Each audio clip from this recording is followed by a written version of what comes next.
We're always excited to talk football with those who know the game as well as they know it. And one guy who definitely knows the game is Mike Leach. And folks in these parts know Coach Leach very, very well. He has a book out now called Swing Your Sword, and we're very pleased to have him with us. First of all, people still call you Coach? Are you still okay with that vernacular? Yeah, I get a variety of all of it.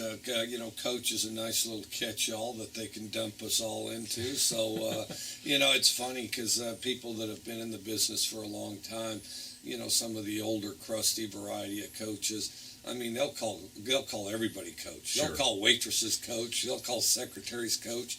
I'm not sure they don't call their parents coach, but coach, and they just, everybody's coach. It's kind of a comfortable crutch in case you can't remember a name, too. Oh, I think so. I think they've relied on it so long that it encompasses everything human, When you were coaching in Lubbock, we all became very, very familiar with your affinity for pirate lore and that sort of thing as well. Is that a big part of why you went the route you went with the title of the book?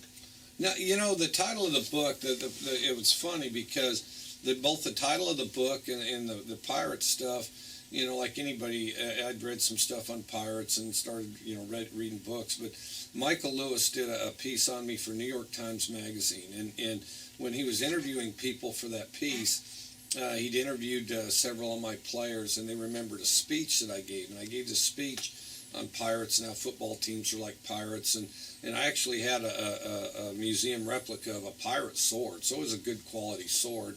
And, so we said, well, as a football player, your body's your sword. I mean, you sharpen your sword, you sharpen your body. You go lift weights, you run drills.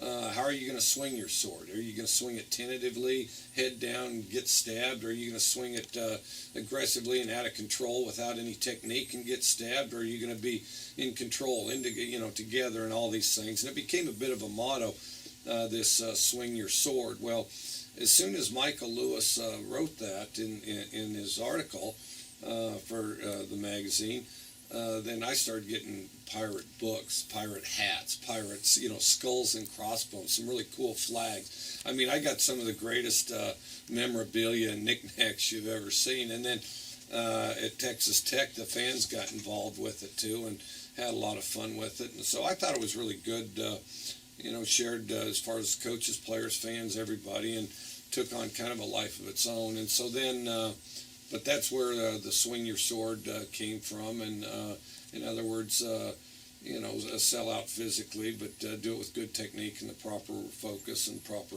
technique. Well, you have a law degree. I mean, you studied law. So you obviously had to do a lot of writing. Did it come naturally, comfortably to you to write? Well, I worked together with a guy named Bruce Feldman, and we worked together on it for 2 years. We've been planning to do it for a while, and it's the majority of the book's on my path into coaching. And I'm not a big elephant in the room guy, and I'm not a big let's not talk about it guy. So there's 2 chapters on the aftermath at Tech and some of the dubious people I dealt with there. And the best part is those 2 chapters are in their words with court documents, their phone records, their memos. So any of this 2 sides of the story goes straight out the window. This is their side of the story in their words, illustrating, their low integrity actions and their lies and some of the things that went along with it. But the majority of the book, and I think this is why it made the bestseller list, is because if it just has a little sizzle, that's not enough. I mean, but anybody that's passionate about anything and pursues it, I think that's exciting, providing there's enough detail to let you in and visualize it, because everybody's passionate about a variety of things and interested in things. And I've met some really interesting people along the way, had some fascinating experiences, made some mistakes, done some things that worked out pretty well. And my favorite part, I guess, is some of the overachievers I've run across. But in writing the book, Bruce and I talked. I wrote a certain amount. Bruce certainly organized it. Said, this needs to come before this. This needs to come after that.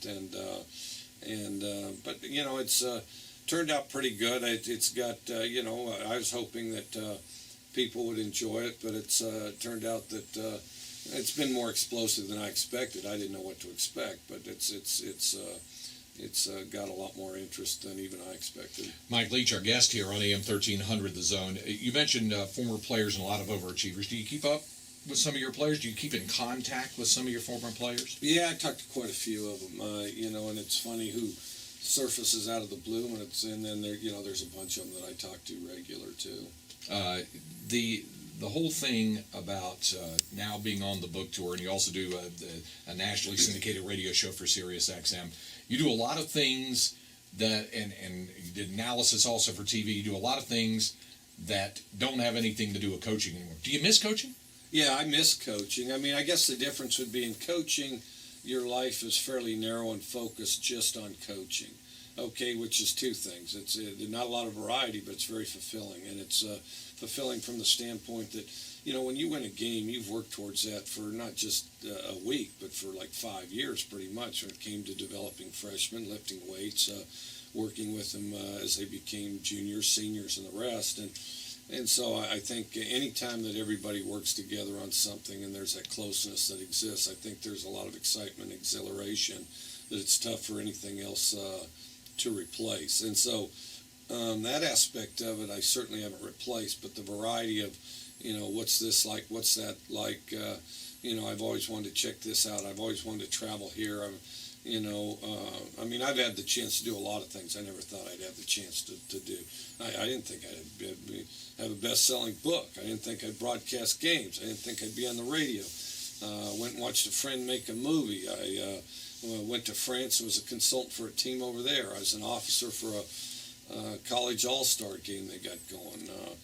I got another book after this one coming out that I'm a co-editor for. It's kind of it's called Sports for Dorks. It'll be out in October at some point, and what it is it's a series of articles from people with other backgrounds, other walks of life, applying their skills to football. Everything from an astrophysicist to a face reader that worked for the FBI and CIA to tell what's really going on through somebody's head. But so I've got to meet a wider variety of people than I would have otherwise. I've been on a plane more than I certainly expected. So it's been a lot of fun. You have this book signing tonight at Book People, and folks know where that is, right near 6th and Lamar there at Book People. Have you done a book signing in Susanville, California? A lot of people don't know that's where you're from. Haven't done one there. Haven't done one there. Certainly would. My dad, when I was a kid, was a forester, and I was born in Susanville, California. He worked up in the Sierras, Mount Lassen, and all that. And, what a pretty town, too. No, I haven't done a book signing in Susanville, California. We're talking about one in Los Angeles, but maybe we'll commute up there to Susanville. Who knows? Have you been out to Lubbock lately? The first book signing there, everything in town sold out. The entire town was sold out the day before. I signed 1,800 books. People started lining up at 10:30 in the morning for a 7 p.m. signing, so it was a heck of a deal.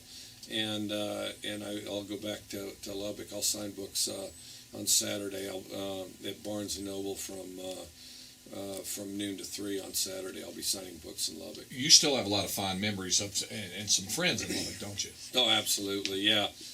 Great friends in Lubbock. That I keep up. I talk to somebody from Lubbock probably every day or two, and then I have a daughter. Well, one daughter graduated from medical school there. She's in Atlanta doing her residency, and then I have another daughter who's a junior there. So, and every great people there. I mean, the thing is when you consider in Lubbock, I was there 10 years. We had 3 chancellors. 2 were great people. We had 5 presidents. All 5 were above average or better. So we have 1 bad apple at chancellor, and he's got 2 regents in his pocket. And that doesn't really cloud the fact that that the great people and with the fans and with the support there. We put together 10 great years, and 10 years better than anybody really expected us to have. And won more bowl games than all the rest of the history of the school combined. Won more games in 10 years than they had in 13, and had the highest graduation rate of any public institution besides. And so without, I think, our fans and the support there, that's not possible. The fact that there's some corrupt bad apples, I don't think really clouds that. It just means that they probably need to be eradicated from the system. Otherwise, the system's kind of corrupt. I mean, when you consider, here's food for thought. The 2009 season, we go up to Nebraska, beat them by 3 touchdowns. We beat Oklahoma the last game by 4 touchdowns. Well, I haven't been paid for the 2009 season, and and all this Adam James stuff has lost credibility. Not in any small part due to the fact that Adam James said that he was never harmed, that he never had any fear or trepidation, that he never felt threatened, and that he didn't think I should be fired. So that entire story is all shot full of holes, and the only excuse that they have to offer is, well, we're a state institution and we have sovereign immunity, so therefore you can't sue the state. It doesn't matter what we did, whether we were right or wrong. You can't sue us, so we don't have to pay you. King's X. Well, I don't think that sets well with anybody, and I know it doesn't set well with 48 of the 50 states, because 48 of them typically got rid of sovereign immunity as a defense for a state institution with regard to a contract from 1946 or before. And so, this business of not protecting a contract with the state makes Texas's trade policy on this type of thing congruent with North Korea, Somalia, and the Congo. And so, that's obviously got to be straightened out. Who's going to do business with a state government that doesn't have to honor their contracts? Where do you see this thing going? Where is the battle that you're still involved with? Well, Craig James, that's not going anywhere. He doesn't even have a claim to sovereign immunity, nor does Spaeth Communications, a PR firm that he hired 10 days before he complained about anything. Craig James was just upset about his son's playing time. And then ESPN, spreading this, on the whole smear campaign with Craig James. They're not going anywhere, but the thing is, as far as judicial expediency, we want to try all the things at one time. There's material before the Supreme Court with regard to our action against tech, and we just want our day in court. This notion that it's been tried, everybody knows who will win this thing if we try it.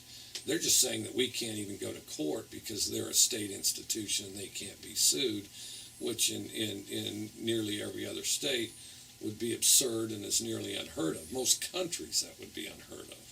But right now Texas Tech's trying to claim sovereign immunity, and so until we know the status of the Tech case, we want to try them all together.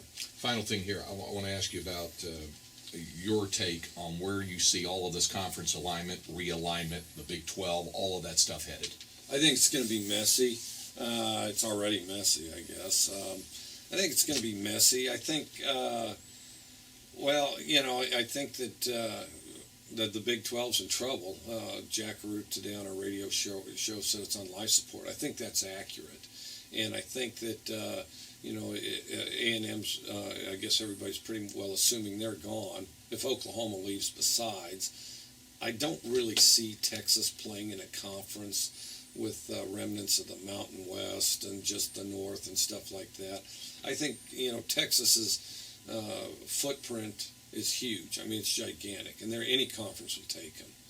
The question is whether they're going to give them more TV money, whether they're going to let them have, an unequal share. And Texas has commanded that in the Big 12 for a couple decades and enjoyed that. But, there's not any conference that won't take a market like Texas. None. And now I think Texas would like it to hold together here and would like it to stay here because, the power base is in the state of Texas, and there's no more prominent influence university-wise in the state of Texas than the University of Texas. But it doesn't look like that's going to happen unless somehow, there can be some last-ditch thing. Because to me, there's 3 conferences, and it's difficult to say who they'll add, who they'll subtract. Because I do think there'll be some teams that could get subtracted from some of these conferences. It doesn't look to me like the Pac-10's going anywhere, the SEC's going anywhere, and the Big Ten's going anywhere. And it looks to me like that the next conference is going to be on the East Coast, some conglomeration of, the ACC and the Big East. And so where does that put Texas? I think it pretty well puts Texas wherever they want to go, with the understanding that the TV deal is going to be just like everybody else in the conference. The name of the book is Swing Your Sword, and Mike Leach will be out at Book People. What time tonight again? 7 to 10. 7 to 10. I appreciate you dropping by. Best of luck and continued success with the book. All right, well, thanks a lot. I really appreciate it, and it's great to be back in Texas, and a lot of Longhorns around here, and great to see them, too. All right. Very good.